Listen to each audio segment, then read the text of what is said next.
Welcome back to Tech Talk with JF.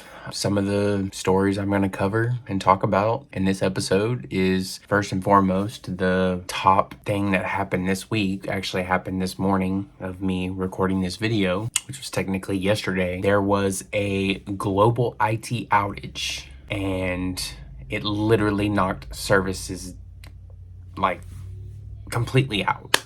So there is a company out there called CrowdStrike, and they work with Microsoft to put out security updates to battle malicious software and things that can get your Windows PC locked up. And apparently the update that they pushed out this morning, it literally disabled any company that runs Windows. Other than that, we'll look at Fallout 4's new next gen overhaul. I'll have pictures in there and I'll talk a little bit about that. Also, the Halo TV series has been canceled on Paramount Plus after just 2 seasons. FTC has filed another lawsuit against Microsoft because earlier this month they raised the price, or announced raising the prices, or the price, for Game Pass. The FTC is basically calling Microsoft and saying that Microsoft is doing things that they specifically said that they would not do after the purchase and merger of Activision Blizzard. Only edition controller that they came up with. T-Mobile probably gonna dominate this one because, as for some of y'all know, T-Mobile is a brand partner for the JF family of brands, whether it be Infinite Mast3rpiece, JFTV, it's JF, so on. Apparently they keep buying up companies, but we'll get into that. Samsung is prepping for satellite communication to their phones, something that I could have swore was already in their phones. We'll get into that, as well as Google is purging low-quality Android apps from the Play Store. And I might throw something else in there somewhere. We'll talk about it next on Tech Talk with JF.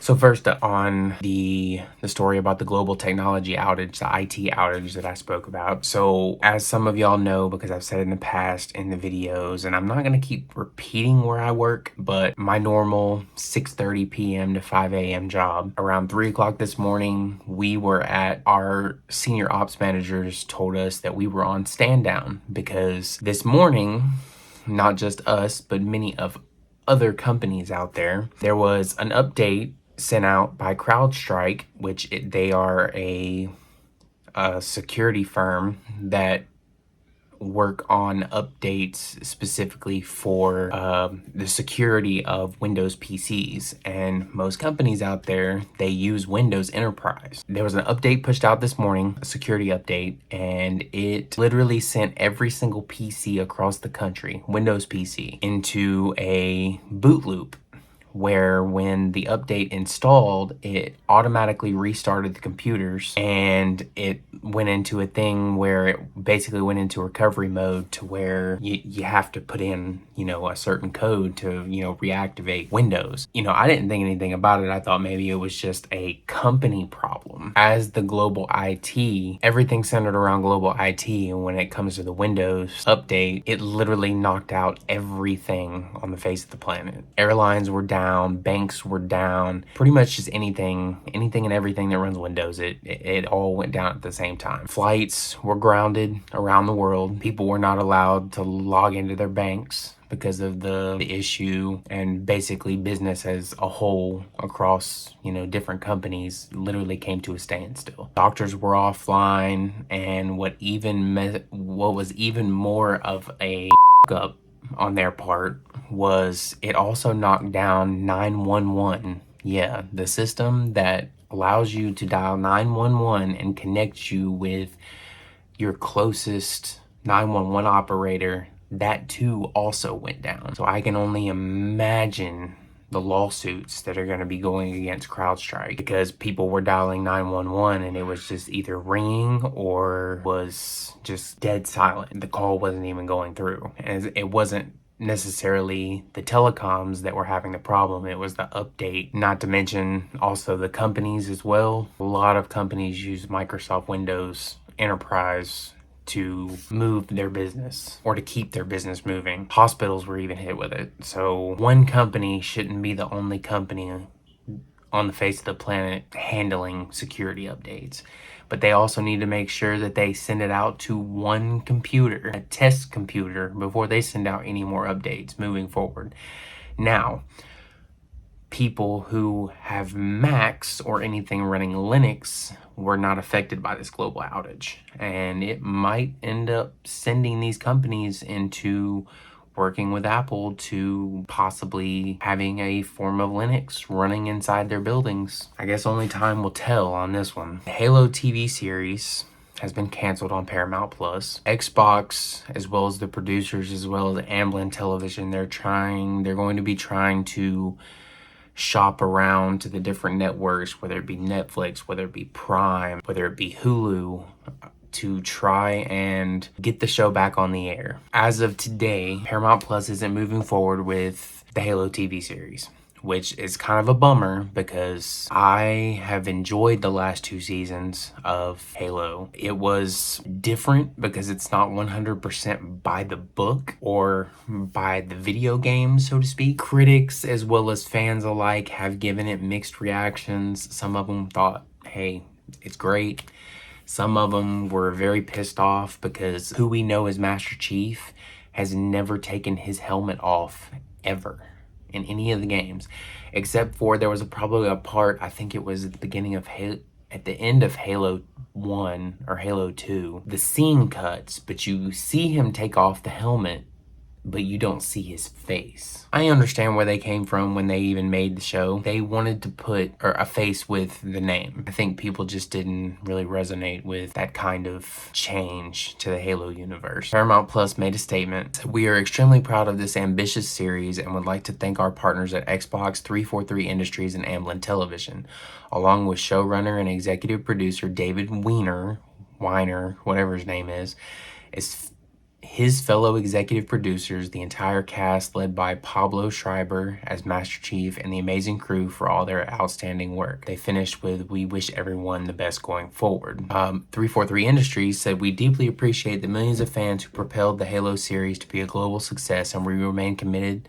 to broadening the Halo universe in different ways in the future. We are grateful to Amblin and Paramount for their partnership in bringing our expansive sci-fi universe to viewers around the world." Now, sources say that Amblin, Xbox, and 343 Industries will still attempt to shop the series around, meaning it can still continue elsewhere. It's just not going to continue on Paramount Plus. Halo wrapped its 2nd season on the streaming platform in March. Halo premiered its 1st season in March 2022. Although it struggled both in reviews and with fans, it's hard to gauge the viewership it drew, however, as Paramount Plus didn't release much in terms of streaming numbers. Now, for those of y'all who don't know, the development of the Halo TV series actually began way back in 2013. It didn't actually begin filming for Paramount Plus until 2019. Website that I follow all the time, IGN, they gave season 2 of Halo a 6 out of 10. Honestly, I love the Halo series. There's improvements, but it's really hard to explain. There was improvements to the show in season 2, but there was certain things that I didn't agree with. They shouldn't have changed. There was some things in season 2 that were not the same for season 1. And season 1, I I liked the way Cortana was. You know, I'm not hating on season 1 and season 2 Cortana, but I liked season 1 Cortana because that was the original Cortana. That's how we all know Cortana. Cortana has always been a digital form of a all-knowing AI. When they tried to make her look more human in season 2, I don't know. For me, it just gave me mixed reactions, and I really didn't like the whole Cortana change. I just can't do it because that's not Cortana. For me, I don't want to be too negatively vocal about it, but I'd probably give season 2 like a 4 out of 10, maybe a 5 out of 10, 5 out of 10 at most. I wouldn't go as far as IGN giving it a 6 out of 10. It's just not, it wasn't that good. You know, the first season, maybe a 8 out of 10, only because it was the first time actually seeing the Halo show on TV. Somewhat stayed true up until the time that he took his helmet off. And, you know, I'm not knocking the creators. I'm not knocking the actors and actresses that were a part of the show. They probably shouldn't have led into Master Chief taking his helmet off so early. I can understand maybe 3 seasons in, 2-3 seasons in, taking off the helmet. I think that's what turned a lot of people off, was the helmet thing. It's something that you don't really want to touch. The only place that I can really think of is Prime. I'm not really putting a video game thing on Hulu, on Netflix. At this point, Fallout has already become a massive hit. Honestly, I think that Microsoft just needs to team up with Amazon Prime because they did a great job on Fallout, and they just need to bring Halo. They need to bring Halo to the Prime Video. Fallout 4 is starting to look like it could almost be Fallout 5 with, apparently there's 300 new mods as well as ray tracing. It makes the game look magnifico. Let's just watch a video of it.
Wow, all of those mods look really good, I have to say. I wish that I could play those mods, but unfortunately, it's the PC only version. It's not for Xbox, sadly.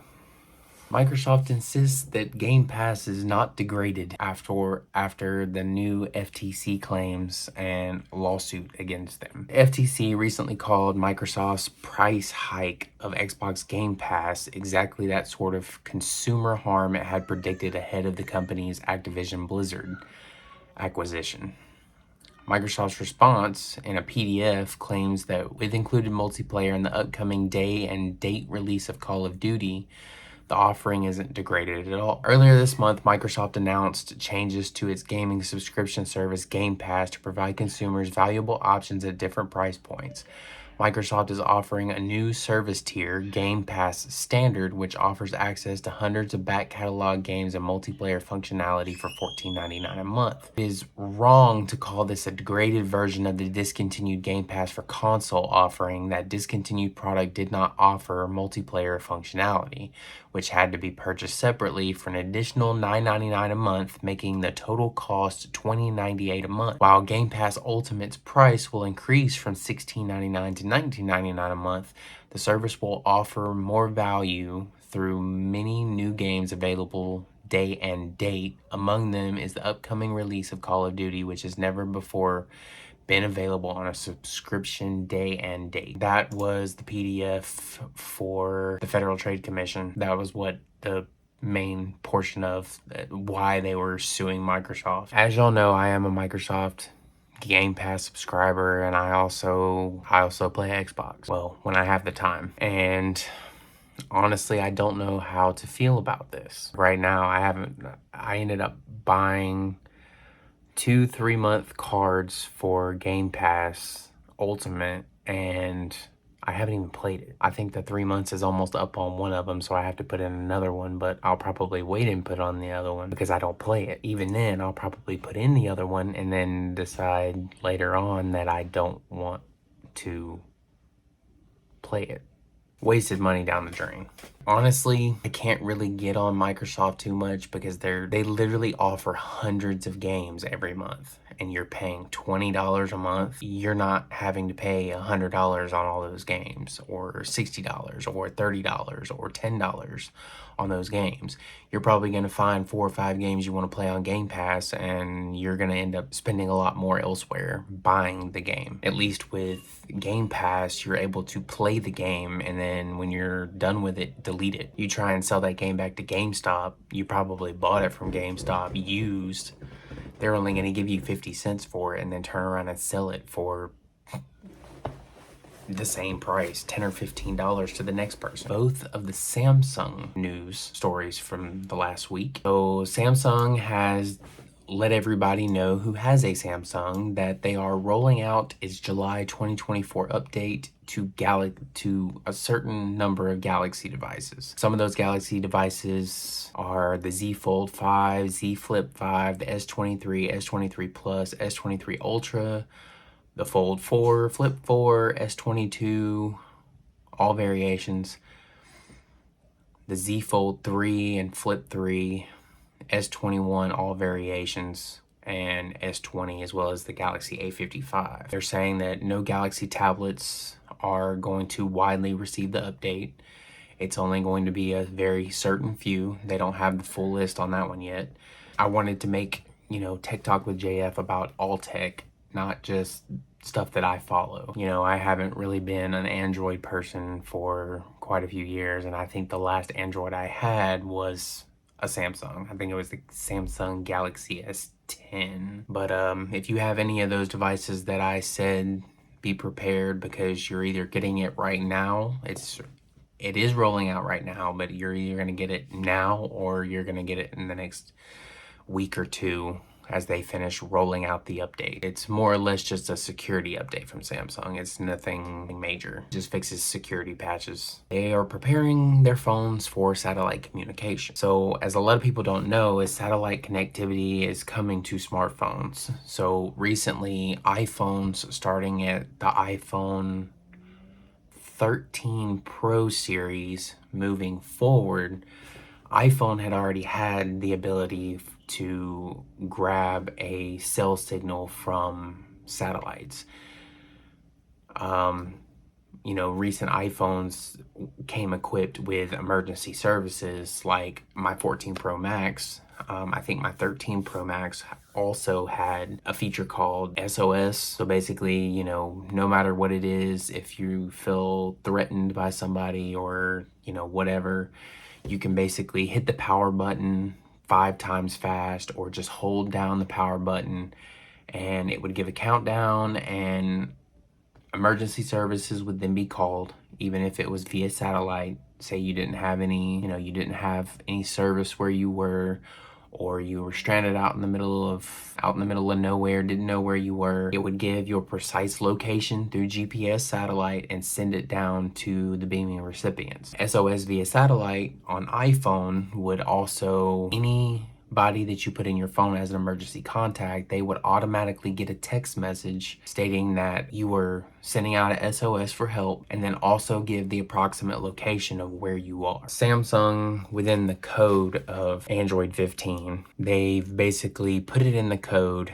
that compatibility is coming soon, but they're not actually launching it anytime soon. It probably won't be for Android 15. It'll probably be either 16 or 17. But like I said, with the Apple iPhone, I've had it since the 13 Pro Max and came like 2 years free. And then the 14 Pro Max, when I bought it, it came 2 years free. Then here in the near future, anybody that owns an iPhone 13 Pro Max and higher can automatically receive texts as well as send out SOS messages to anybody who may be on your emergency contacts. I guess it's good to see that, Samsung always dominates the market. I don't understand, I choose iPhone because it's harder to crack. It's harder to break into, it's harder to hack, and it keeps unwanted people from just getting into my account. That's really the only thing that I really love about iPhone. So Samsung in the very near future will be able to have satellite communications, whether by text, by phone call. I don't know if Samsung's gonna have their own SOS feature. It's coming. The funny news story of the week, not last night, but the night before, Microsoft ended up releasing a special edition controller it may be a controller, it may just be a skin on the controller, but they ended up putting out a Deadpool Xbox controller, as seen here. I'm dead. And notice it says designed by Deadpool. It's all to promote the new Deadpool and Wolverine movie. Honestly, I think Microsoft out Deadpooled themselves on this one. And no, the controller is not available for purchase. Honestly, don't think that you could even play a game with them butt cheeks back there. There are a lot of Deadpool things that you can buy on July 22nd. The first 1,000 people who buy an Xbox Elite Wireless Controller Series 2 will get a Deadpool controller holder, but unfortunately, this one-of-a-kind controller will only be given away to one fan. To potentially win the Deadpool butt controller, you have to be over 18, you have to follow Xbox on X, formerly Twitter, and retweet the official Xbox sweepstakes post. They really outdo themselves, to be honest. One hell of a cheeky story, unintended. So apparently Apple just fired shots at Google. Safari versus Chrome. Apple's latest ad literally showcases its approach to your privacy versus its take on Google's take on your privacy. But I really don't think that the ad itself is going to make people change from Google to Safari. Basically, they want you to stop using Google Chrome on iPad and on the iPhone. Let's just watch the ad. It's less than 2 minutes long.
I'm a little dumbfounded. I thought I was watching a horror movie there. House of Horrors. Horrors, not whores. Yeah, that was a little much there, Apple. Of course, too, they had to throw the T-Mobile icon in there as well. Almost makes me want to think twice about using Chrome. Not really. How do they come up with this? I'm not really going to talk too much about this one either. So, the next one is Google is purging low-quality Android apps from the Play Store next month.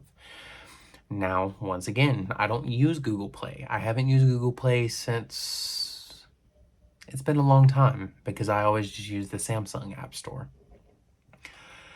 So apparently Play Store apps will be required to provide a stable, engaging, responsive user experience starting August 31st. Google is raising its minimum quality requirements for Android apps and will soon remove those that don't meet expectations from the Play Store. According to the company's latest spam policy update, apps that demonstrate limited functionality and content, such as text-only apps, single wallpaper apps, or those that literally designed to do nothing at all, will no longer be permitted on the Play Store effective August 31st. So apparently these join existing restrictions that barred broken apps that are not responsive, don't install, crash, or otherwise function abnormally. Google says it's added the additional requirements to ensure apps can meet the uplifted standards for the Play catalog and engage users through quality functionality. So apparently Google has made previous efforts in the past to better police those apps hosted on its Play Store, as noted by Android Authority. As many as 2.28 million apps were blocked from the service in 2023 for violating policies and putting user security at risk. Google also said it has banned 333,000 bad Google Play accounts that same year for repeated severe policy violations and concerns surrounding fraud and malware. Wow. And that's why Apple doesn't allow just anybody to post an app on their app store. It's for that reason, because a lot of companies try to put out apps that are basically backdoors for anybody to just come into your phone and take control of over your phone and your photos and anything else. Apple does rigorous testing when it comes to iPhone apps, or iOS apps, I should say. Next up, T-Mobile. So a recent speed test by Ookla says that T-Mobile is remaining the king of 5G. Probably starting to sound like a broken record, but T-Mobile continues to record top scores in almost every wireless report released. The latest comes from Ookla, who collected data from January to June of this year, report that shows that the Un-carrier, which is what T-Mobile calls itself, dominating the US wireless space in all areas. Since this happens so often, there's no need to drag this out. T-Mobile versus Verizon versus AT&T. Ookla looked at 6 key areas to rate US wireless carriers in, and T-Mobile was in the top 5 out of 6. T-Mobile took the crown of fastest mobile network, fastest 5G network, most consistent network, video experience, as well as consumer sentiment. Verizon won a single category for gaming experience. In the speed categories for overall and 5G speeds, it's not really close. T-Mobile is still crushing Verizon and AT&T. And for the 5G score, the tests that were done between the 3 carriers, T-Mobile's consistent speeds were about 228 megabits per second. Verizon was peaking at 191 megabits per second, but consistent speeds were at 112 megabits per second. And AT&T's peaks were 131 megabits per second, but consistent speeds was 107 megabits per second. T-Mobile still reigns supreme when it comes to 5G. All of that is thanks to them buying Sprint and being able to merge their GSM network with the CDMA network that Sprint had. As y'all know, or as some of y'all may know, some of y'all may not, is Verizon used to be the top player when it came to anything and everything in the mobile service category. Verizon has CDMA networks. When T-Mobile bought out Sprint, they gained what little bit of spectrum that Sprint had, and they merged it together, meshed it together, and then threw it up on all of the cell sites. And basically reintegrated the 3G, 4G, LTE, and 5G, as well as their 5G ultra capacity into a super network. T-Mobile ended up buying low-band 5G, and what some people don't know, y'all have probably heard me talk about it in the past in one of my other shows here on JFTV, is T-Mobile bought up the old analog TV spectrum. So basically the airwaves coming off the broadcast towers for you to watch analog TV. Well, for a while after we went from the analog TV to digital, that spectrum literally just sat there dormant, and T-Mobile thought, okay, well, why don't we repurpose that spectrum and turn the analog TV waves into spectrum that we can use for our mobile network. So their low band 5G, it goes at long distances. So they can use that low band 5G, say, I live south of Atlanta. They can put that low band 5G somewhere like the Fairburn Union City area, and it broadcasts that low band up to anywhere between 50 and 100 miles. So the low band is much slower, but it goes at a farther reach. The ultra capacity, which is the mid band, or mid band, high band, I think, with T-Mobile. It's much faster, but it only goes out short distances. So it would probably only go out no more than 10 miles in any direction. As we can see, T-Mobile still reigns supreme. T-Mobile is planning to acquire MetroNet. I've never heard of MetroNet before, but with everything else that T-Mobile keeps trying to buy. So apparently after its acquisition of Mint Mobile and all of its brands, as well as a majority of US Cellular, there's a brand that the Un-carrier is eyeing. And according to Phone Arena, T-Mobile is looking at purchasing MetroNet, a fiber internet service provider, through a joint venture with KKR. The report shared that the two companies will have an equal stake in MetroNet if the acquisition pushes through. MetroNet is the largest privately owned fiber company in the US. It currently serves 2 million customers in over 300 communities in 17 different states. Some markets get up to 5 gigabits per second speeds, but it's expanding its presence in some. So apparently, to stay competitive in the market, MetroNet has also expressed its interest in offering mobile services. With this, partnering with T-Mobile would allow it to achieve its goal. On the other hand, T-Mobile would be able to satisfy the demand for broadband. The Un-carrier would also be able to offer fiber connections, since this is still a faster solution than 5G home internet. Together with its Lumos acquisition, T-Mobile will be better equipped to expand its fiber service to more markets. I just hope that all of this buying doesn't raise my prices every month. Hell, they already raised each one of my lines on my account up $3 a month per phone, when I was supposed to be grandfathered into the original plan that I was in, where I was only supposed to pay like $30 a month per line before auto pay. Now it's up to $33 a line per month. And last but not least, I'm not just talking about technology, which, automotive is also technology, but bad news for all of you Ford Mustang lovers. The V8 Mustang just got more expensive. Prices are up across the board for both the 2025 GT and Dark Horse models. I have to admit, though, that 5.0 looks badass. There's some updates to equipment and pricing. If you want a V8, you're going to pay a lot more if you want the Dark Horse. On the flip side, EcoBoost buyers have more equipment without any price changes. And while GT buyers are paying more, they're also getting a little bit more. Let's see, the 2025 Mustang GT's base price climbs $2,600 for both standard and premium trim, be it a hardtop or a convertible top. The least expensive model is now $47,000 for the GT Fastback. The GT Premium starts at $51,500. If you want an open air experience with V8 soundtrack, you'll have to pay $57,000. See, Mustang only offers the convertible for EcoBoost and GT Premium models. All prices include a $1,595 destination charge, the same as last year. I don't know anybody, well, I know quite a few people who would pay for it, but Looks like the highest priced Mustang moving forward is going to be right at $70,000. Wow. You really have to love that car to buy a $70,000 Mustang. Anyways, that's it for the top tech stories of the week. I gotta go do some other things like JF Reacts, Life of JF. But as always, thanks for watching Tech Talk with JF right here on JFTV. If you're on Facebook, watch, like, and follow the page if you haven't already. Comment, react, share.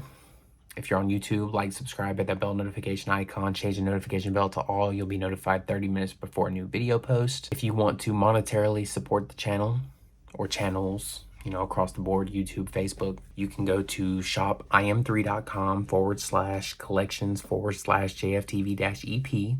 Any $50 or more purchase before tax and shipping, you get whatever you buy. It says executive producer on it, as well as you can have your name, your social media, whatever, plastered in my video as an executive producer. Any JFTV show, and that $50 includes your name, whatever, in the video. No more than 5 videos. It's basically a free perk for buying the stuff to become an executive producer. The link for that will be in the description below or above, depending on what platform you're watching me on. I'll see y'all on the next Tech Talk with JF. Thanks for watching.